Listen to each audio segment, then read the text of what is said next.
Hi students, have you ever been read a fairy tale by your parents when you were kids? Seperti Cinderella atau mungkin cerita Malin Kundang. Do you know what kind of text that? Yep, that is narrative text. So, what is narrative text? Narrative text is an imaginative story to entertain the people. Jadi, naratif teks adalah sebuah cerita yang bersifat imajinasi yang bertujuan untuk menghibur pembaca atau yang mendengarkan. Ada beberapa tipe naratif teks. Berikut adalah contohnya. Yang pertama ada fable. Adalah cerita yang mengisahkan tentang binatang. Contohnya adalah The Mouse Deer and the Crocodile. Yang kedua ada myth. Adalah cerita mitos yang dianggap faktual atau benar-benar terjadi. Contoh, cerita Nyi Roro Kidul. Kemudian selanjutnya ada legend. Adalah cerita rakyat yang mengisahkan asal-usul suatu tempat. Contoh, cerita Sang Kuryang yang menceritakan tentang asal-usul Gunung Tangkuban Perahu. Yang selanjutnya ada folktale. Adalah cerita yang diceritakan turun-temurun sehingga menjadi tradisi masyarakat. Contoh cerita Malin Kundang.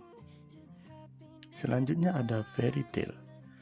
Adalah cerita anak-anak yang mengandung unsur keajaiban atau ketidakmungkinan terhadap para tokoh dan pada bagian akhir biasanya mengandung pesan moral.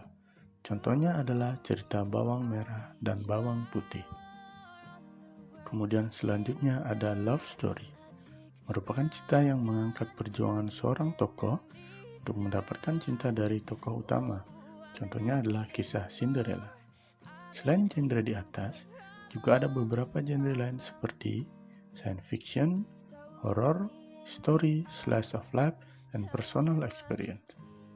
And then, what is the purpose of narrative text? The purpose of narrative text is to entertain the reader dan juga to teach moral value. Kemudian berikut adalah generic structure of narrative text.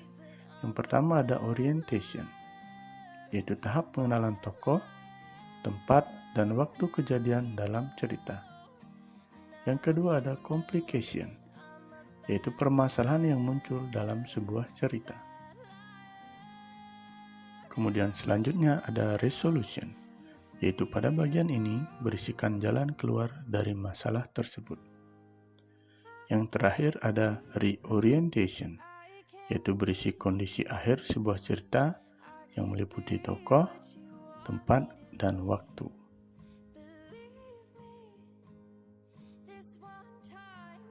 So, that was about narrative text.